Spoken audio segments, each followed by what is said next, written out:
Hi, I'm Linda, London Middlesex Master Gardeners, and we're here in my spring garden to talk a little bit about spring pruning. Master Gardeners here in London are zone 6, 6A, 6B, generally is your Canadian zone. I'm going to start with pruning a little bit of this hydrangea. It's a panicle type. This one is similar to the limelight or the PGs, that's your panicle types.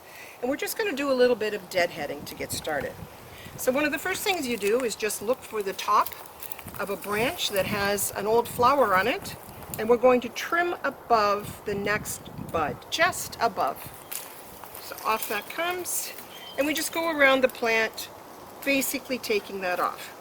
If we were to find any dead portions or broken branches as we went, those would come off as well. So why are we pruning this? Essentially just to take off the old flowers. The new ones will come in. You won't have this blowing to your neighbor's place, and it does look a little better in the spring. But honestly, if you didn't get at it, this plant would do just fine without pruning. We're pruning it for ourselves. Now I'm going to show you a different kind of hydrangea. This one is more of the mop head kind. Sometimes, this one isn't an Annabelle, but some of the Annabelles, the big white ones, are mop heads. This one happens to be an old-fashioned one that's either pink or blue, depending on the pH of your soil. So they have a tendency in our climate to die right back to the ground in winter. However, let's find out if they did this year. First thing to look for, take a little cut and see if you have any green. And there is a hint of green still on that stem. So we know that there's at least the potential for these buds here. These are buds that set themselves last fall. They may actually turn into flowers. This particular hydrangea, being the old kind, flowers on old wood, which means that many winters you don't get any flowers the next year because it dies right to the ground. So in this case, we would be very carefully trimming off only what we think is any broken, crossed, or dead branches. And I may just leave this one this year because there seems to be a little bit of green everywhere. This plant that we're going to look at is called Hypericum, and there's many varieties of Hypericum. Some people know them as St. John's wort, although that's really just one variety. But this particular one sometimes will overwinter as an evergreen, but again, in my garden it tends to die back right almost to the ground. So again, we're looking for any green in the branches, and if there is any, we may leave it. Little snip, no green, back you go. So in this case, you're going back to, in fact, I can see a bud back here, which suggests to me that it is still live at that point. So that's as far as I would cut this particular plant back, is back to what looks like a live point. Take out all the shrubbiness. You can't hurt this one. You could take it right down almost to the ground if you chose to. In fact, most years I have to because it's died back with winter kill. So that's how I would treat this one. And then you should have new growth and it'll fill out nicely over the spring. So now I'm going to take a look at one of the flowering vines. This is a Clematis. It's a Jackmani Clematis, which is one of the group 3 Clematis. They do bloom on what's called new wood. So we know we don't have to worry about cutting it back too far and losing all our blooms. We know we'll still get blooms in the late summer. However, we don't want to take it back too far because we'd like nice full growth. So what we're looking for is in amongst this mess, we're looking for some strong buds so that we can cut just above them and take some of this overhanging item here, some of which has live buds on it, by the way, but it won't hurt this plant to cut some of that off and just clean it up. So that's what we would be doing. So we look along a branch, something like this. Look for a good strong pair of buds. There's one right there. And we trim. Take another one. And pretty quickly, we can pull a lot of dead off the top of this Clematis. This is all just hanging in dead. We'll look for strong buds and trim. Buds, buds. If it's really messy, you can actually trim this one to the ground. So one of the next things I want to show you is pruning of an evergreen. Now evergreens don't actually usually need pruning, but you're still looking for winter dieback or any general ugliness that needs to go.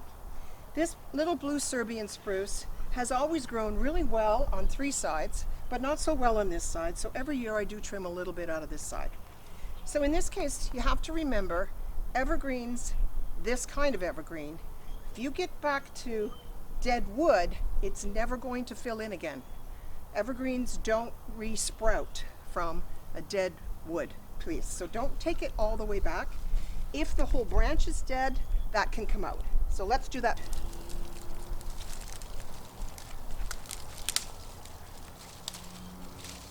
So we're giving my pruning a little bit of a workout here. A pruning saw might have been a good idea. There. So completely dead, no green on it at all. So other than that, you just do a little bit of cleanup. Just the dead. Just a little trim. Take it back. And you hope that some of these other branches will fill in, and they do keep trying to, and I'm still hopeful. The rest of the plant looks pretty good, so this one's worth keeping. So now I want to do a little bit of work on my pink Satomi dogwood, and it does not need pruning. Again, all I'm doing now, though, is shaping it a bit. We have a pathway nearby. If I leave the branches, they will gradually cross that path, and I want it to grow more upright. So I am deliberately taking out some of the lower branches each year, just a little bit. And once in a while, I'm also looking for crossed branches, so anything that's crossed over and rubbing. In this case, he looks pretty good, not rubbing. There's one down here wants to grow across the path, so I go back to where it joins with the other branch, and I'm going to trim it. For example, I'm going to show it just here for now, for the sake of the camera. But I will actually take this one right back to almost to the trunk, to where it first joins, and that's where I will cut it. There's a crossed one there. Trim the back as close to the branch collar, where the branch connects to the trunk, as you can for some. Now I want to demonstrate a different kind of pruning. Up until now I've been using my bypass pruners, and those are ideal for some of that smaller work that I've been doing. But when you have much easier to cut items, you can do what's called shearing, and for that I have these really great sharp little pruners. So this is a lavender. It flowers in the summer. You don't want to cut it back too hard, but a little bit of shaping won't hurt it in the spring. There's lots of arguments about when to prune, but I always cut it back just a little bit. If it's really getting woody, you may have to rejuvenate it every once in a while.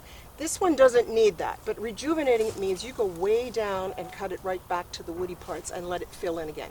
I did that a year or two ago. So for this year I just want to shear it. So we're just going to take the tops off with a nice sharp shearing tool, and we just go around. This will encourage tighter growth and actually will encourage more flower, although it might delay the flowering just slightly because you're setting it back a bit. So just shape it up. One more here and here, and that looks good to me.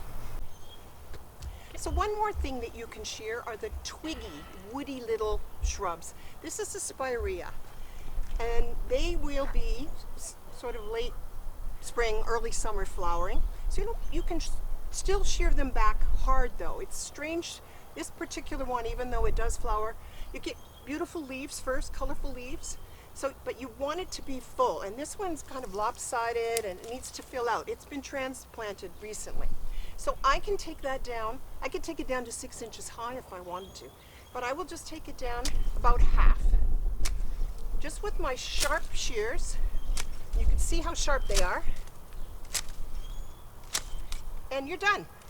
Okay, so the last pruning method I want to show you today is using a pruning saw. So it's a saw blade. You just use your arm motion here. And what I'm cutting out here is from my service berry. I had some breakage last fall. It was actually in last June, not fall, when the robins and the birds were fighting in here, and they were heavy enough to break a couple of branches. So this one's got a nasty open spot that could be a source for disease or pests to get in. So you really need to clean it up and have a nice clean cut back to the closest branch. So I'll be cutting it back to this branch collar, and here we go.